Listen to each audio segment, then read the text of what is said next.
Buenas tardes, bienvenidos a Conexiones en este jueves 14 de septiembre de 2017. Gracias a ustedes que están como nosotros a través de la señal abierta de Canal 23, como siempre en los 4 departamentos de la zona oriental de nuestro país.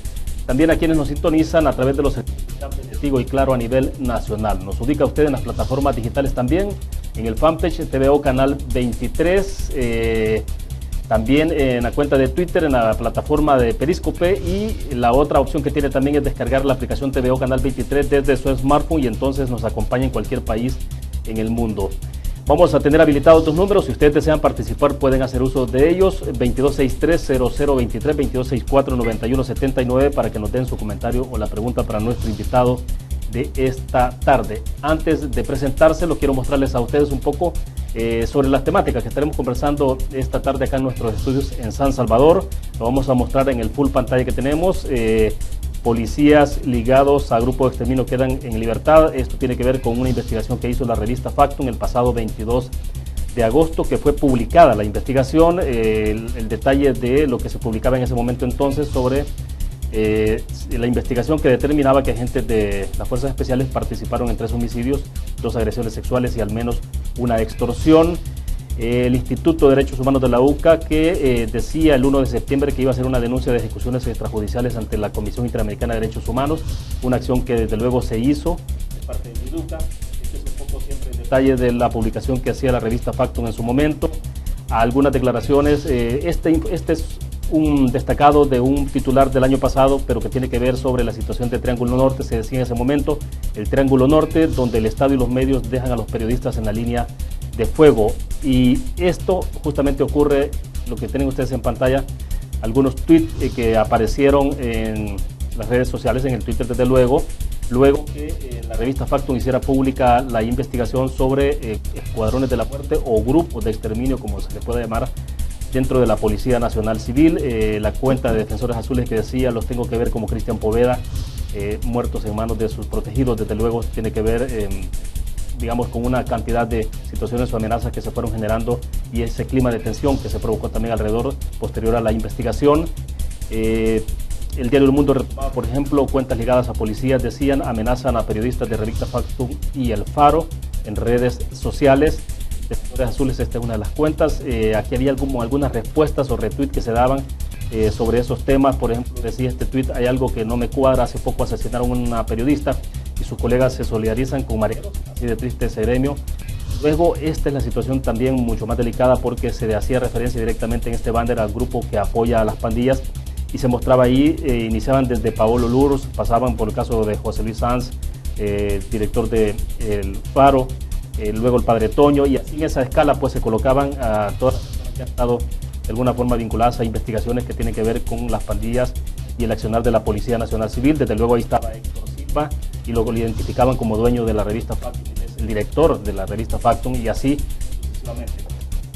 Luego otros detalles que habían alrededor siempre de este caso, pues bien, es lo que teníamos y incluso había después vamos a mostrar algunas declaraciones también y algunos señalamientos que hacían contra el obispo castrense Fabio Colindres. Pues bien, sobre esto vamos a conversar esta tarde. Quiero agradecer que nos acompaña en nuestros estudios acá en San Salvador César Castro Fagoaga. Él es el jefe de redacción de la revista Factum. César, bienvenido, es un gusto que nos acompañes. Muchísimas gracias, William. Un gran gusto estar en tu entrevista y verte. Siempre un gusto. Bueno, perfecto. Antes de iniciar, recuerdo a ustedes nuestro patrocinador de Conexiones, Almacenes Bomba, la explosión de precios bajos, con una promoción especial durante todo este mes de septiembre y octubre hasta el 31, pues está de aniversario. Hay ahí 57 premios para ustedes.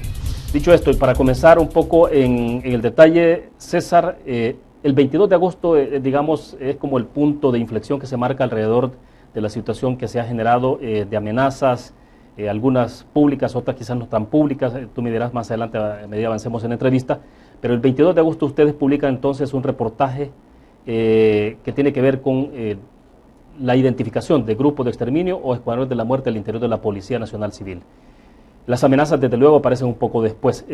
Quizás antes de pasar a la cuestión de las amenazas me gustaría que nos explicaras un poco el reportaje, qué tanto en profundidad entra, qué tanto está sustentado, digamos, con las evidencias, testimonios, para que ustedes en un momento determinado dijeran, bueno, aquí lo que se identifica son grupos de exterminio o escuadrones de la muerte al interior de la Policía Nacional Civil. Bueno, gracias, William. Yo creo que Vemos que las amenazas han sido consecuencias, pero así como vos mencionás, lo importante es la investigación que Factum trajo, llevó a la luz. Esta es una investigación de varios meses. Nosotros, dos periodistas de la revista Factum, comenzaron a investigar a partir de declaraciones de un testigo las interioridades de un escuadrón de la muerte, un grupo de exterminio dentro de una unidad élite de la Policía Nacional Civil. En este caso particular es la Fuerza Especializada de Reacción El Salvador, FES, el grupo creado durante esta administración como punta de lanza para combatir a las pandillas. ¿Cómo fue esta investigación? Bueno, básicamente esto nosotros damos con una persona que había estado como parte dentro de este grupo de exterminio dentro de la policía, que se comunica con nosotros y comenzamos a través de esta persona a conocer las interioridades. Él nos comenta algunos crímenes cometidos por estos policías y nosotros comenzamos a validar esta información y la validamos de diversas maneras. Tenemos pruebas científicas del Instituto de Medicina Legal sobre asesinatos, pero además hablamos con una gran cantidad de personas, de víctimas, de testigos, que nos permitieron triangular la información para corroborar la veracidad de esta misma. Ya nos parecía que era bastante verosímil lo que nos decía el testigo, pero nosotros teníamos que aplicar el método periodístico y lo hicimos y comprobamos que esta estructura de la FES había cometido por lo menos 3 ejecuciones extrajudiciales, 2 agresiones sexuales a niñas, una de 13 y otra de 14 años, y una extorsión en el departamento de San Miguel. ¿Esto más o menos en qué periodo de tiempo? Este año. Comprendido. Este año, sí. Las ejecuciones ocurrieron a principios de año, algunas en marzo, las agresiones también en marzo. Digamos que estos delitos son en el primer trimestre de este año. Pero no solo eso, digamos que investigaciones periodísticas previas, en este caso la investigación periodística del Faro o investigaciones periodísticas de la prensa gráfica, comprobaron existencia de casos puntuales de grupos de exterminio en la policía. Nosotros hemos ido, creo, un paso más allá porque no solo contamos esto que ocurrió con este grupo especializado de la FES, cometiendo ejecuciones extrajudiciales, cometiendo agresiones sexuales, sino que además a través del grupo dimos con chats, comunicación no oficial dentro de la Policía Nacional Civil, chats de WhatsApp donde están involucrados diversos policías de numerosas unidades, incluso tráfico, no solo unidades élites, donde se planean ejecuciones de delitos. Esto es, el chat lo obtienen ustedes de una fuente anónima o de una persona también involucrada directamente. Involucrada directamente. Es decir, la misma persona... O sea, ¿Y eso ustedes lo sabían desde el momento que les dan esa información? O sea, cuando nos comentan esto, nosotros comenzamos a ver la cantidad de delitos que se le atribuían a este grupo, comenzamos a verificar la información, corroboramos que es cierto, pero además tenemos acceso a este chat. Este chat era esta gente de este grupo era parte de esta gran red de policías en todo el país, donde lo que se hacían se coordinaban ejecuciones o se simulaban enfrentamientos. O sea, perdón, el chat es por varios días, no es solo un mensaje que se intercambiaron, son varios días a los que... Nosotros tuvimos acceso en los últimos 3 meses a ese chat y pudimos seleccionar una gran cantidad de casos que los contamos en nuestro reportaje. Es una entrega especial, digamos que el reportaje va sobre los casos concretos del grupo de exterminio de la FES, pero nosotros además presentamos, y de hecho presentamos en formato chat, como lo podrías ver vos en tu computadora, en WhatsApp, las comunicaciones de los policías. Y hay unos casos muy interesantes. Por ejemplo, hay uno de ellos donde hay un pandillero al que se le deja, al que se había matado, y uno de los policías dice: hay que tener cuidado porque en esa ocasión hubo testigos. Tenemos que tener más cuidado, compañeros, para que nadie nos ve cuando estamos golpeando o ejecutando a alguien. Entonces se dan incluso tips como para decir, esto hay que hacerlo de mejor manera, ¿no? Ahora, ustedes ahí tuvieron que hacer un esfuerzo por amarrar ese tipo de mensajes, porque me imagino que tampoco se hacen referencia a nombres específicos. ¿Cómo entender entonces que estaban hablando del caso en detalle, de decir... Así es. Bueno, porque es que esto es lo interesante de todo esto, y esto creo que es la punta, el meollo del asunto de por qué nosotros creemos que hay inercia en las instituciones para investigar todos estos delitos. Muchos de estos números que nosotros vimos, bueno, vos podés crear una página de Facebook utilizando un número de teléfono, por ejemplo. Sí.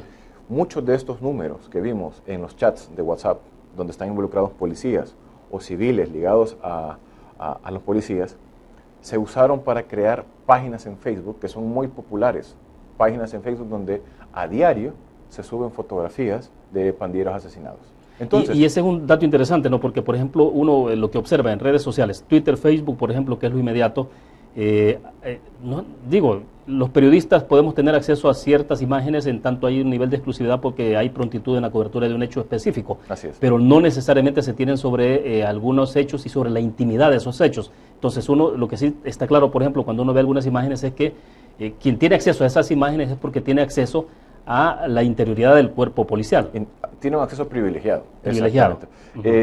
Y a ver, estas páginas, hay un montón de páginas, nosotros las mencionamos en el reportaje, desde, o sea, no comenzaron ahora, desde hace incluso meses o incluso años, hay páginas donde diariamente se reportan este tipo de hechos, ¿no? Entonces, nosotros veíamos en el chat y luego veíamos en las páginas, y además habíamos comprobado que algunas de esos números que están en el chat fueron utilizadas para crear páginas en Facebook. Algunas, vaya, por decirte algo, un número de esos fue utilizado para crear una página en Facebook que se llamaba, tenía este nombre nada sugerente, Grupo de Exterminio de Pandilleros El Salvador, que tenía miles de seguidores. ¿Y para qué lo utilizan eso? O sea, así de claro, así de llano, así sin tanta vuelta. Y entonces, vos puedes meterte a Facebook y encontrarlos. El punto es, cualquier ciudadano puede hacerlo.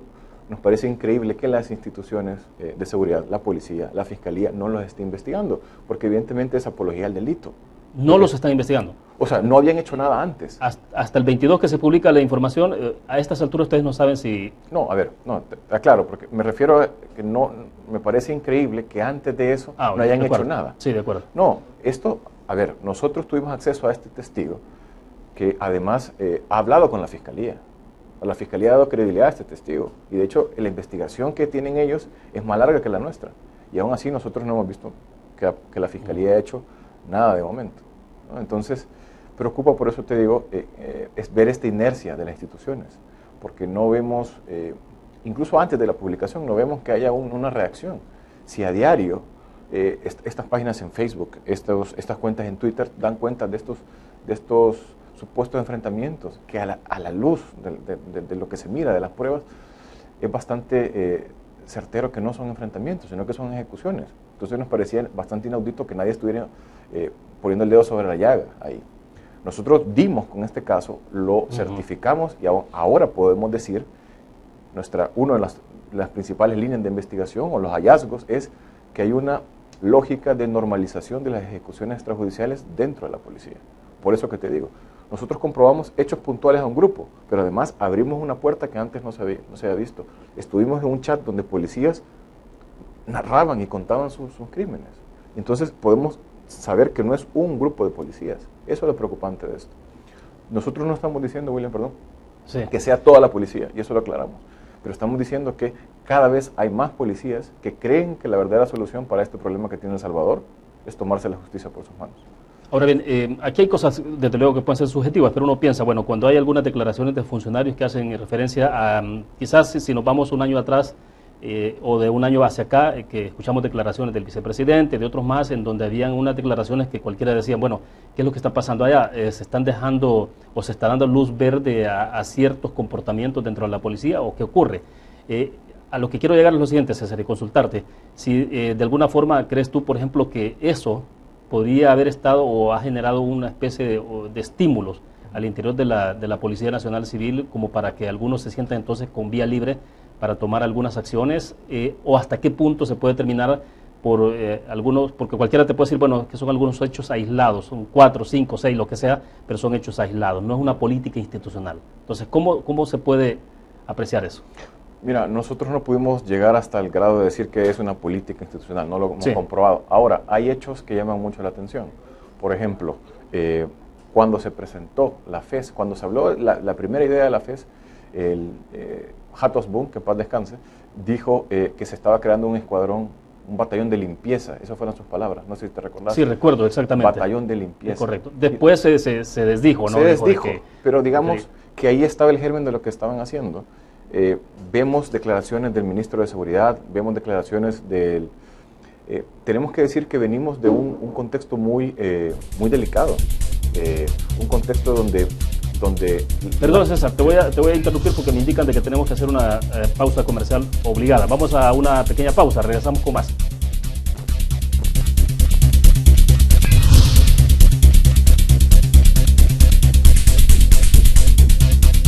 ACACU de RL, 49 años rumbo al medio siglo, mejorando tu vida.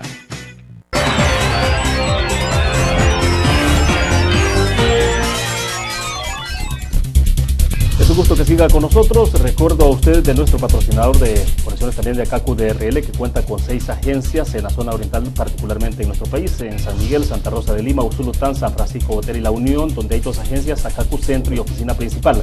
Pero a partir de este mes, también ACACU está en San Salvador, en la agencia de San Salvador. Esto es en la Quinta Calle Poniente, en el Centro Comercial General Gerardo Barrios, entre la 7ª y 9ª Avenida Norte. Pues bien, César, interrumpí en el segmento pasado.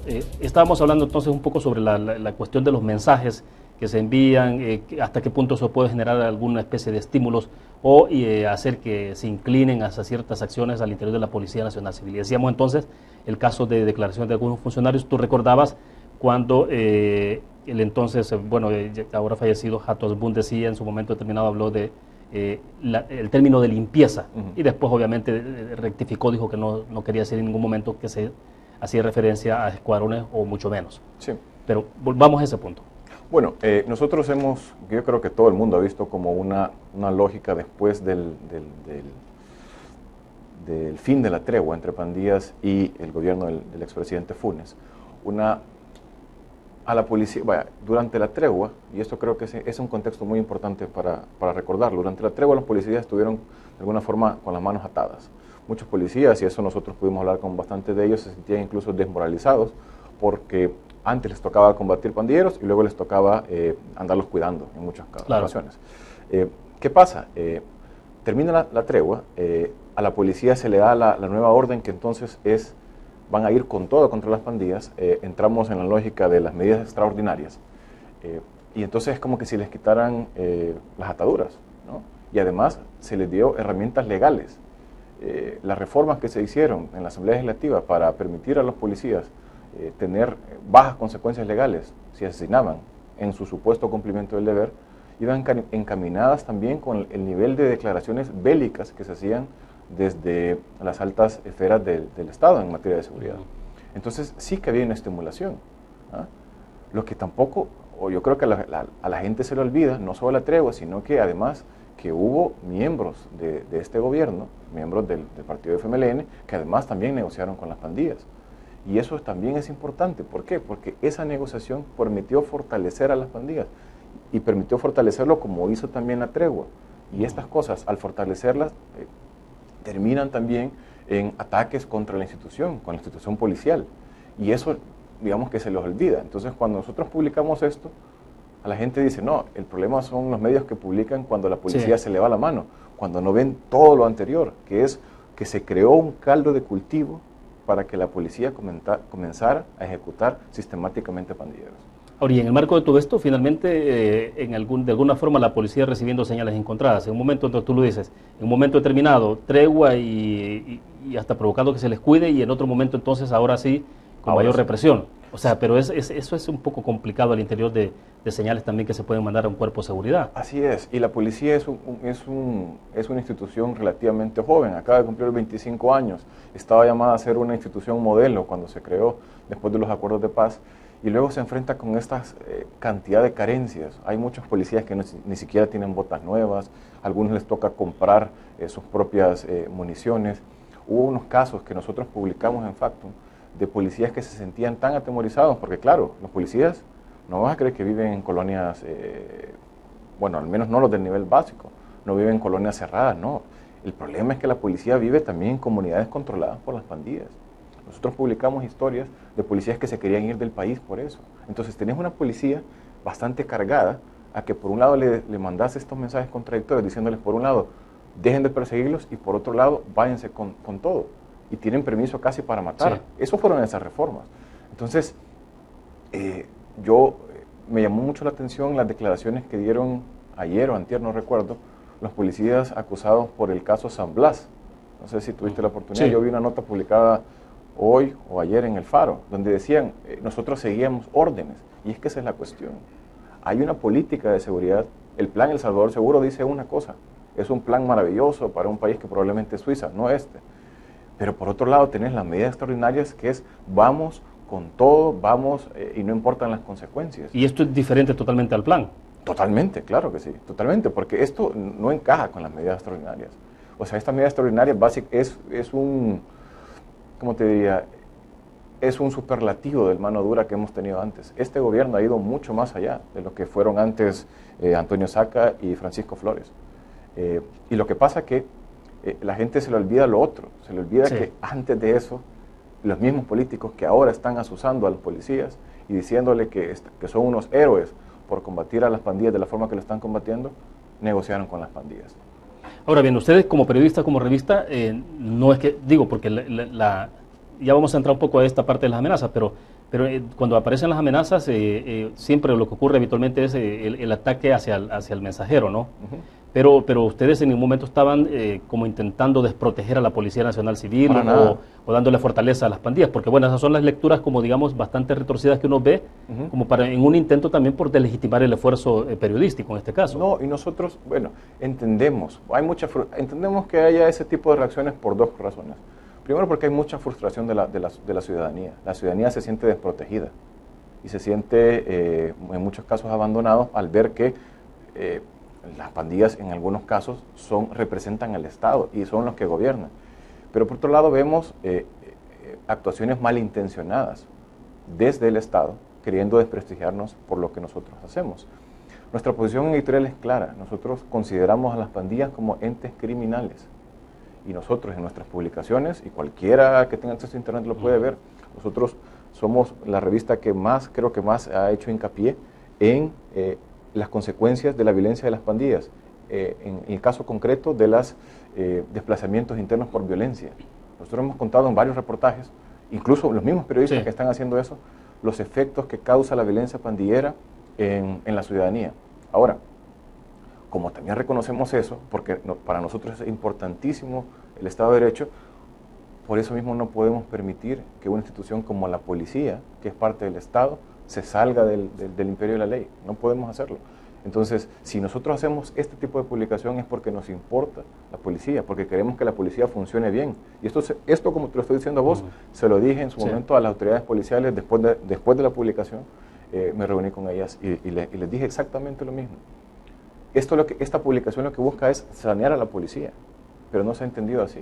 Se ha entendido como que se quiere atacar a la policía, pero esa es una visión bastante miope de la situación. Bueno, pero es que en el tema de grupos de exterminios uno tiene que siempre hacer esta parte del esfuerzo de memoria histórica y lo que pasó en este país con el pasado conflicto armado, ¿no? Así es. Y los grupos clandestinos o grupos de exterminio, escuadrones de la muerte, derivaron en cualquier cosa, menos en... Digo, porque inicialmente algunos pueden ver estos grupos de exterminio como con una finalidad bastante hasta loable, si querés, o bueno, que están luchando, pero finalmente siempre ocurre eso. En la experiencia lo ha demostrado que terminan distorsionados totalmente. Bueno, desde su origen hay una distorsión, desde luego, ¿no? Porque todo esto debería combatirse con los instrumentos legales que tenemos en el país. Pero igual terminan después en un sicariato totalmente abierto, donde ya no necesariamente van contra un objetivo, sino que a quien pague. Así es, y hay una cuestión, mira, el reportaje se tituló En la intimidad del Escuadrón de la Muerte de la Policía. El Escuadrón de la Muerte no fue no fue algo causal. Nosotros determinamos que había demasiadas similitudes entre cómo opera este grupo con cómo operaban antes los grupos de Escuadrón de la Muerte durante el conflicto. ¿Por qué? Porque eran agentes del Estado en relación, en muchos casos, con civiles, haciendo tácticas casi paramilitares para cometer delitos y cuestiones totalmente fuera de la ley. Ahora, nosotros sabemos que mucha gente en el país puede aplaudir que maten pandilleros, porque nosotros, de nuevo, sabemos que las pandillas son grupos criminales.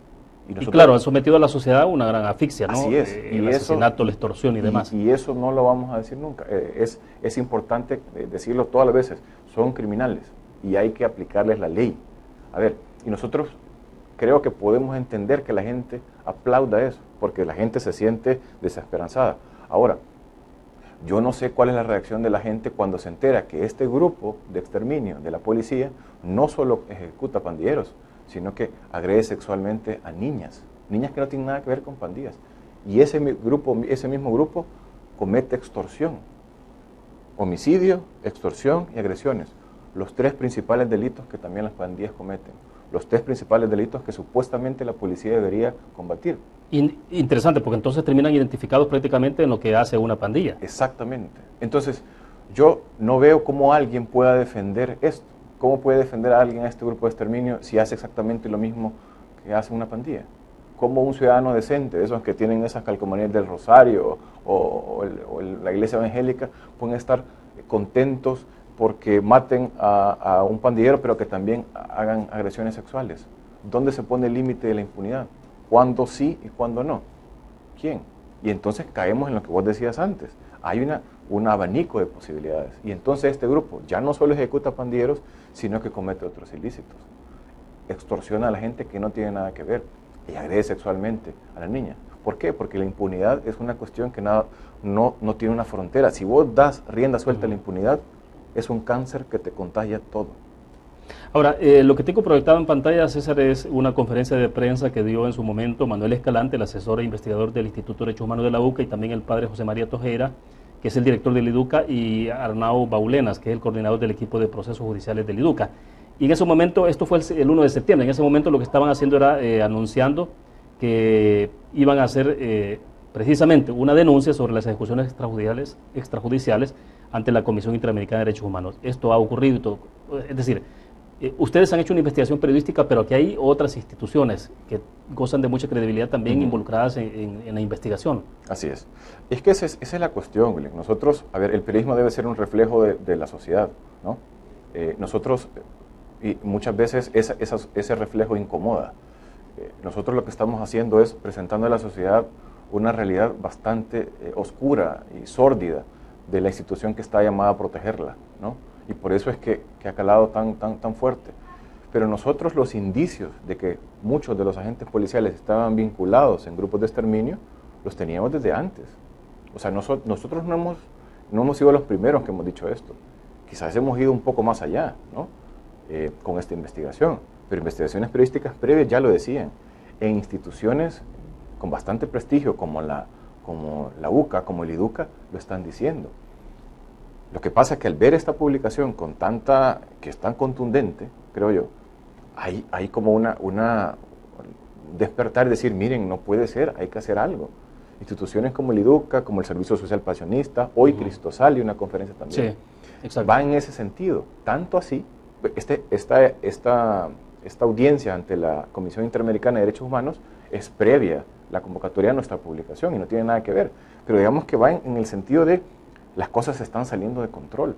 O sea, no hay un invento de la revista Factum de decir, bueno, que aquí lo que está ocurriendo porque queremos llevarnos los laureles de la investigación periodística y aquí está esta investigación. O sea, no, estamos hablando de que hay otras instituciones involucradas y están en la misma línea de investigación con sustentos o pruebas que llevan a lo mismo. Así es que es bastante obvio, ese es mi punto.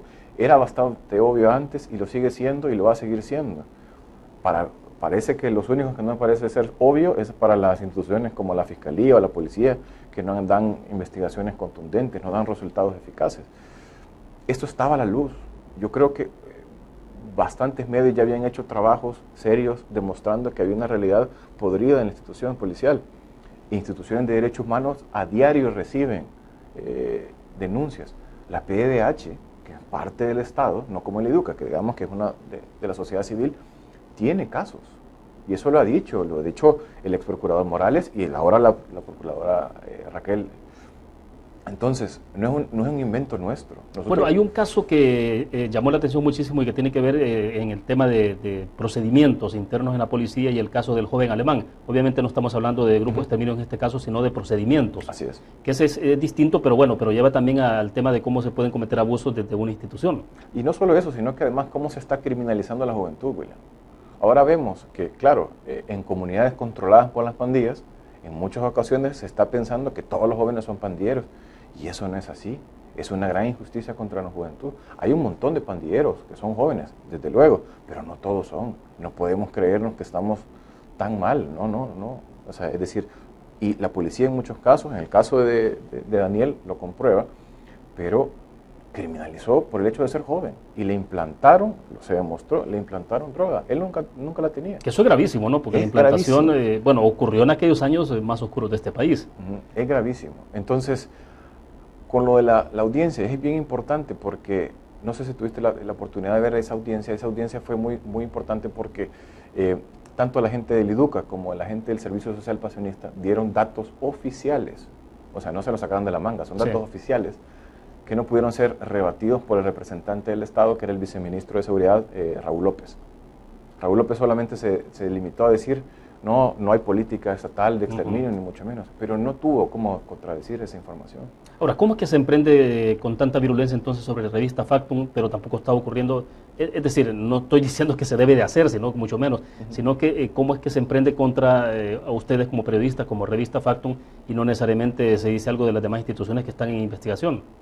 O sea, ¿por qué crees que hay esa lógica? Vos lo decías antes, matar al mensajero, William. ¿Es así? Es así, tal cual. Es así, tal cual. Y nos da un poco de pena con la gente del Faro, que son nuestros colegas y amigos, porque después de esta publicación, las amenazas también comenzaron a llegar a ellos. La gente del Faro publicó el caso de San Blas, que fue tan emblemático también, pero eso fue hace 2 años. Ahorita estamos de hecho, el viernes que viene, se va a dar el fallo de ese caso. Pero claro, mucha gente, supongo poco informada o gente malintencionada, ha querido hacer ver esto como que si son medios que están apoyando a las pandillas, cuando en realidad lo que están haciendo es apoyando el Estado de Derecho. Comenzó a amenazar a la gente de Factum después de esta publicación, e inmediatamente dijeron, que los del Faro hicieron lo mismo y defienden a las pandillas, y entonces se fueron de colada en las amenazas. Pero lo más triste de todo es que ha habido funcionarios públicos, William, que han replicado este tipo de cosas. Lo vamos a mostrar porque, bueno, yo creo que es importante que la opinión pública, la sociedad lo conozca esto, de lo que estamos hablando, que me pareció, digamos, dentro de los banners que subieron esto, hay 2 muy delicados, me parece gravísimo. Uno es el que muestra a Cristian Poveda, ¿no? Periodista que fue asesinado hace 2-3 años atrás, sí, más o menos 3 años, ¿no? El asesinato de Cristian, un poco más quizás, pero igual, o sea, entonces se coloca eso, pero se colocó este banner que me pareció muy delicado, ¿no? Porque ahí la foto final es de Paolo Lurs y comienzan a colocar entonces todos los que han escrito alrededor del tema y como que si se tratara de una red de respaldo. De hecho, se pone como grupo que apoya a las pandillas. Y entonces ponen hasta la Fundación Friedrich Ebert está colocada en ese mismo. Y que ustedes estarían entonces en un esquema de presión al gobierno de El Salvador. Bueno, pero eso es absolutamente falso, William. Es decir, Este ya circulado hace meses, antes de la publicación. Después ya estaba mucho antes todavía. Este estaba antes. Lo retomaron nada más entonces. Lo retomaron, exactamente. Y es así, o sea, yo veo esto, me atrevería a decir que esto viene de agentes del Estado. No lo veo como cuestión de una persona que se le ocurrió, voy a hacer esto. No. Y hay otro que es mucho más grave todavía. Es mucho más grave. Y hay uno que me parece más grave que que es con uno de los periodistas que dieron a conocer esta información, en Factum, que se le hace toda una red de mentiras alrededor y se dicen datos que son falsos. Esa fotografía o ese meme circuló en redes sociales. Ese que estás mostrando ahorita, el de la derecha, donde está exactamente, el de la derecha, ese fue nuevo y se hizo... es Brian, ¿no? Ese es Brian, sí. Se hizo para la publicación, después de la publicación. Y esto sí nos parece bien grave, además por los signos que comenzamos a ver después. ¿Por ejemplo? Por ejemplo, esta imagen le dio retweet el expresidente de la Asamblea Legislativa, Sigfrido Reyes. ¿Cómo debemos tomar eso nosotros? Nosotros evidentemente nos preocupa que alguien, un funcionario público, además un cuestionado funcionario público, se dedique a propagar mentiras.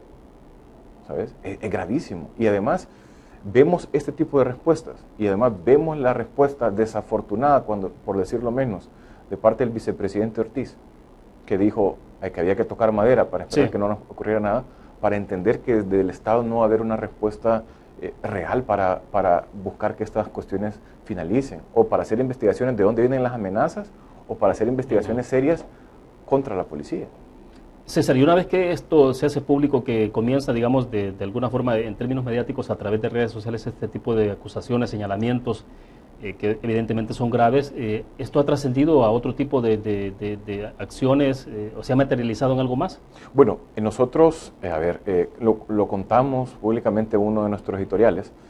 Hubo una serie de 4 incidentes de visitas, 2 de ellas que logramos determinar que eran de la policía, a la instalación de Factum para tratar de verificar. O sea, ¿llegaron personalmente? Sí, sí. Para tratar de verificar si la gente de Factum estaba ahí, cuáles eran los horarios y todo. Y en otras 2 ocasiones, y también visitaron a la gente del periódico El Faro, y en otras 2 ocasiones, gente que no sabemos de dónde era. En uno de los casos solo se identificaron como fuentes periodísticas de la policía. Llegaron en un vehículo particular. Nosotros averiguamos nombre de placa y todo, pero no hemos podido determinar a quién representa. A lo mismo, tratar de ubicarnos. Nosotros hemos tomado medidas de seguridad al respecto. Nosotros denunciamos esto ante la Procuraduría de Derechos Humanos. La Procuraduría dictó medidas cautelares a favor de los periodistas que publicaron esta investigación y a favor de la revista. Y el caso, a partir de eso, tomó relevancia internacional. Claro. La PDH, la PDH ha tenido una labor, la verdad, bastante excepcional en este caso, porque ha estado muy pendiente de todo lo que está ocurriendo, hay que decirlo. Y de ahí, a raíz de esto, comenzaron a venir pronunciamientos de instituciones internacionales, como el Comité Internacional de Protección de Periodistas, o la CIP, y un montón de gente. Gente que comenzó a preocuparse por lo que estaba pasando, porque vio que esto no era simplemente cuestiones de redes sociales, sino que amedrentamientos físicos también. Y eso es más grave. Pero es más grave además cuando vemos estas respuestas que te mencionaba anteriormente de parte de funcionarios públicos. Nosotros por eso no vemos que hay una intención real en querer solventar esta situación. Y en este momento, actualmente, ¿ustedes siguen laborando de manera normal o relativamente normal? ¿En qué condiciones están? Relativamente normal. Nosotros somos una revista pequeña, claro. William, y somos un grupo de periodistas y estamos tratando de regresar a la normalidad, pero a raíz de eso tuvimos que tomar medidas extremas de seguridad, porque claro, nos dimos cuenta que estábamos solos de alguna forma, pues. Así que poco a poco vamos normalizando la situación, vamos tratando de volver a hacer nuestro trabajo, y esto es un problema porque claro, las amenazas hacen que dejes de ir a coberturas, claro, que te cuides mejor, y eso atenta también a la libertad de prensa. Dejamos de hacer nuestro trabajo por estarnos cuidando. Que periodísticamente hablando casi es imposible, digamos, para uno de periodista decir, bueno, puedo tener algún nivel de protección, es decir, al final es trabajo que se hace, es trabajo de calle, sí.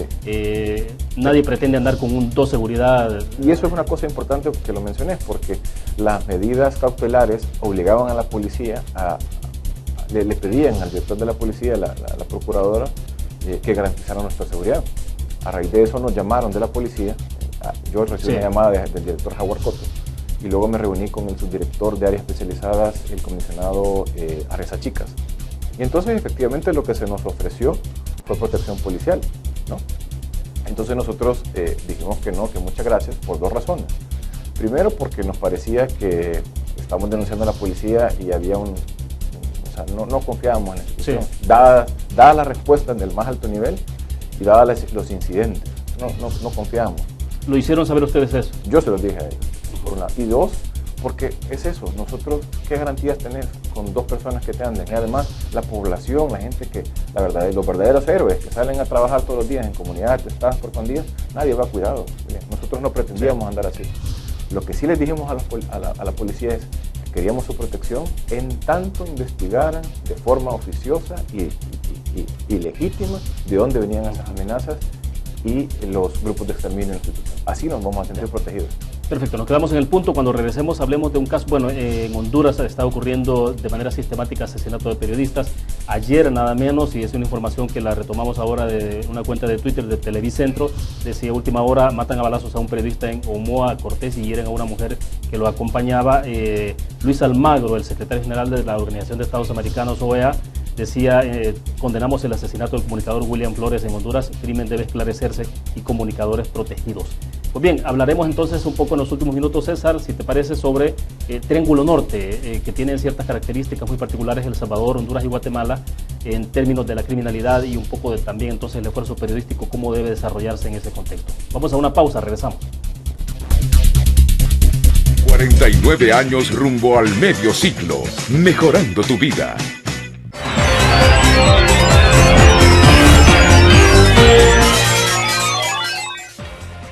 UDRL, 49 años rumbo al medio siglo, mejorando tu vida.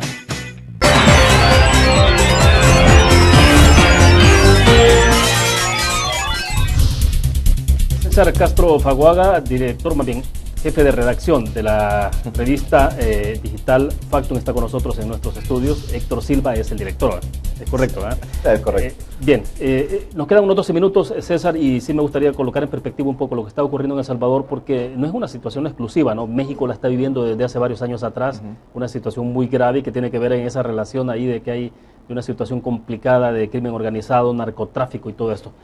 Pero Triángulo Norte, digamos, tiene una situación delicada también. Quizás pensaría que en El Salvador, en Centroamérica, El Salvador quizás es el que menos dificultades ha tenido hasta hoy en términos del ejercicio periodístico. En tanto, gracias a Dios, no ha habido, digamos, una situación más que lamentar, más de lo que hemos hablado un poco, ¿no? Sí han habido algunos periodistas asesinados, creo, en los últimos años, pero quizás ameritan una investigación más profunda también para poder llegar al fondo de esos casos. Pero lo que quiero decir es que, bueno, no estamos en una situación como la que tiene Honduras. Y lo que tengo aquí en pantalla, justamente lo decía antes del corte anterior, tiene que ver con el asesinato de un periodista el día de ayer, ¿no? O sea, permanentemente hay asesinatos en Honduras, Guatemala un poco complicado, pero si nos vamos más arriba, entonces en México lo más difícil. Pero bueno, ¿cómo ves el ejercicio del periodismo entonces en la región, Triángulo Norte? Mira, es complicado, pero voy a lo general y luego a lo específico. Es complicado porque los tres países compartimos unas sociedades bastante corruptas, entonces nos enfrentamos constantemente a élites corruptas. El caso de Guatemala, por ejemplo, que ayer se dio como esta aprobación a un blindaje para el presidente, para funcionarios, para dirigentes políticos, ha sido una cuestión, un balde de agua fría para la justicia en Guatemala. Entonces, en nuestros países estamos acostumbrados a lidiar con ese tipo de élites, con ese tipo de poder. Entonces, se vuelve complicado porque las élites corruptas siempre van a tender a ser opacas, ¿no? A tender a limitar la transparencia. Y digamos, eso es común tanto en El Salvador como en Guatemala como en Honduras. Ahora, si vamos en cuestiones de seguridad, evidentemente la parte de Honduras es la más complicada, porque ahí ha permeado de una forma diferente el crimen organizado. Nosotros tenemos el fenómeno de las pandillas, que es una violencia particular, que no se compara con el del narcotráfico. El narcotráfico permea todo, y eso, digamos, de alguna forma es lo que ha pasado en Honduras. Cada vez se vuelve más complicado informar en Honduras. Estaban pasando el dato que desde 2003 han matado a 71 periodistas o comunicadores en Honduras. Eso es una cosa alarmante. Lo que está pasando en Honduras es increíble. En muchos de los casos no es por su labor periodística, pero no dejan de ser periodistas. Y eso debería de preocuparnos a todos. Si estamos a la par, son nuestros vecinos. Es complicado. En Guatemala no se da tanto así, aunque digamos que el nivel de infectación del narcotráfico ahí es bastante grande, no como el caso de Honduras. Y nosotros hemos tenido de alguna forma la ventaja que hemos podido ejercer el trabajo sin ese tipo de problemas tan graves. Ahora, creo que es importante, por eso mismo, atajarlos a tiempo. Por eso mismo es vital que cuando surgen ese tipo de amenazas a cualquier periodista en el ejercicio de su profesión, se denuncie y como colegas, como gremio, nos mantengamos unidos para decir esto no puede pasar. Porque si nosotros dejamos pasar estas situaciones, luego van a comenzar a hacerse más grandes y poder llegar a un nivel así. Claro. Nadie quisiera que llegáramos a un nivel así. Y siempre en estos casos, ¿no? El nivel de vulnerabilidad es mayor, digamos, para los medios del interior del país, para los periodistas que son con los corresponsales de los departamentos, de los municipios, ¿no? Porque en Honduras pasa con mucha frecuencia eso, ¿no? Quienes están pagando la cuota más alta de sacrificio, incluso con sangre, tiene que ver con aquellos periodistas que ejercen, que son de radios comunitarias, de gente que está en lo más profundo, digamos, del interior de Honduras. Esta persona, por ejemplo, se llamaba... William Flores, William que Flores. tenemos acá en pantalla. Sí. Tenía un programa que se llamaba Sin pelos en la lengua, donde hacía diversas denuncias sobre el municipio y el país, según una noticia publicada hoy. Sí. Y es así. Tenés a un pequeño caudillo o a un grupo de narcotraficantes locales, no le gusta lo que escucha y va y te mete un balazo. Aquí pasó un caso muy interesante que casi pasó desapercibido. Nosotros publicamos una historia que eran radios comunitarias en Tacuba, en Aguachapán, que comenzaron a las pandillas a tomárselas. Y eran pequeñas radios. O sea, no se puede decir que hicieran periodismo, pero hacían información para la comunidad, controlada por la propia comunidad. ¿Y qué pasó? Al final las pandillas vieron, esto nos puede ser de utilidad, se las tomaron y al final las radios quedaron abandonadas. Y lo que pasa en la periferia muchas veces no importa, porque somos sociedades bastante que solo nos vemos el ombligo. Entonces lo importante es lo que pasa en Ciudad de Guatemala, en Tegucigalpa, en San Pedro Sula y en San Salvador. Y lo que pasa en el resto, mucha gente aquí en El Salvador, que le tocó ver casos graves de narcotráfico, por ejemplo, en el caso de los Perrones, la gente de Oriente que lo vio por la prensa gráfica, esa gente pues, se jugaba un poco la vida, ¿no? Y estaba un poco a la deriva, ¿entendés? Porque es justamente estando en provincia. Y claro, cuando uno conversa con los periodistas del interior del país, justamente esas son las preocupaciones permanentes, ¿no? El tema de la seguridad, el riesgo, que además tienen que movilizarse zonas sumamente peligrosas. Y sin ningún tipo de acompañamiento. Exactamente, entonces, pero digamos, ¿qué es lo que nos puede volver entonces un poco, no fuertes, pero por lo menos que tengamos un nivel más de protección en el ejercicio del periodismo en estos países, César? Quizás lo importante es tener una representación gremial unida, granítica y fuerte. Incluso había un comentario que decía, rogamos a los periodistas no tener afinidad a las pandillas, algo así como un mensaje casi subrepticio diciendo ustedes tienen o son simpatizantes de ellas. No puede ser así. O sea, tenemos que ver realmente como gremio, tratar de generar un modelo que nos pueda de seguridad para todos, porque vaya, pasan cosas como esta, William. Amenazan a periodistas y en muchos casos son medios pequeños que no tienen cómo sacar a un periodista del país. Si hubiese, por ejemplo, la creación de un fondo con cooperación o lo que vos querás para de repente extraer a un periodista cuando está amenazada su vida, pues sería un gran avance. Y eso debería ser la APES abanderada de tal iniciativa, pero tenemos una gremial que no es representativa y que cada vez tiene más intereses políticos que otra cosa. Entonces, hay como grandes temas que están pendientes. La seguridad en las coberturas es uno de ellos. Sí. Yo creo que por ahí tendría que ser. Bueno, perfecto.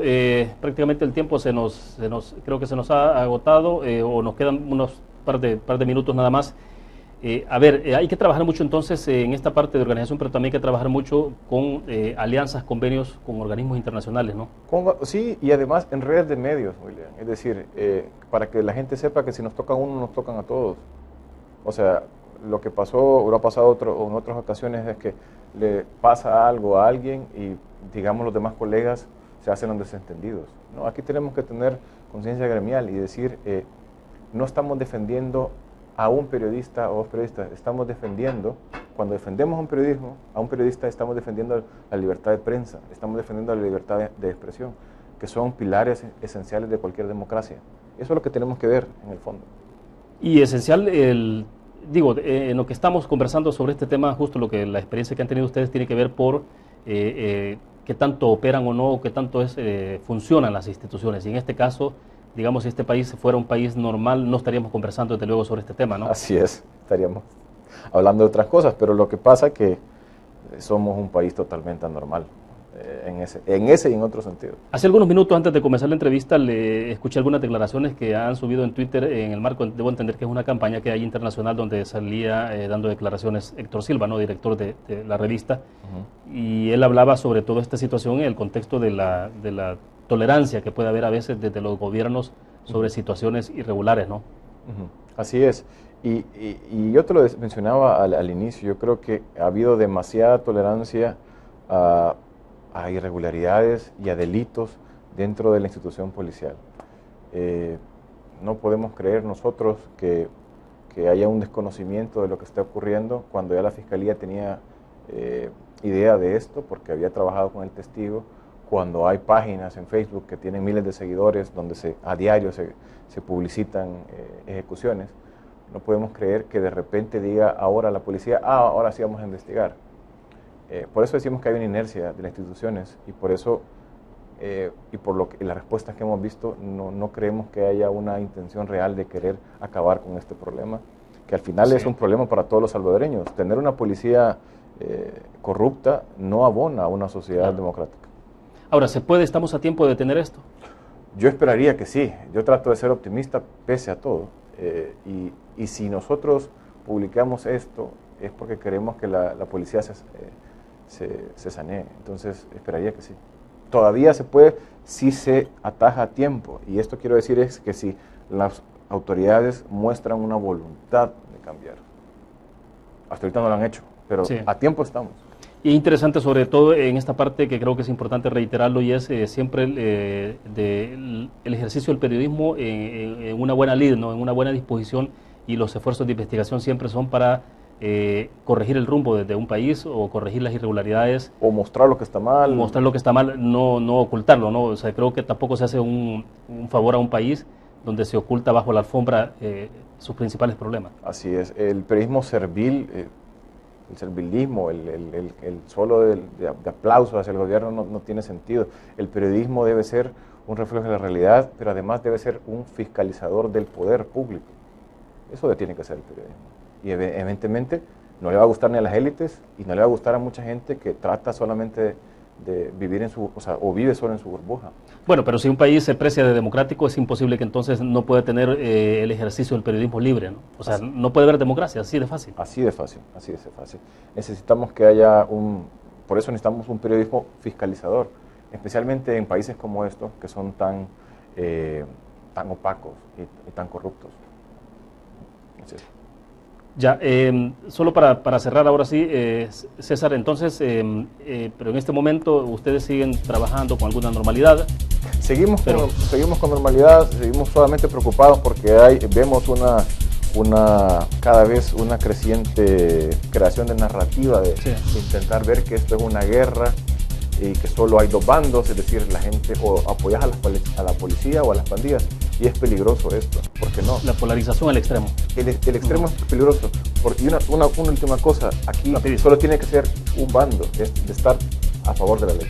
Perfecto, gracias César por compartir con nosotros. Gracias, gracias a ustedes que nos acompañaron, nos vamos a ver mañana 5 de la tarde en punto. Buenas tardes.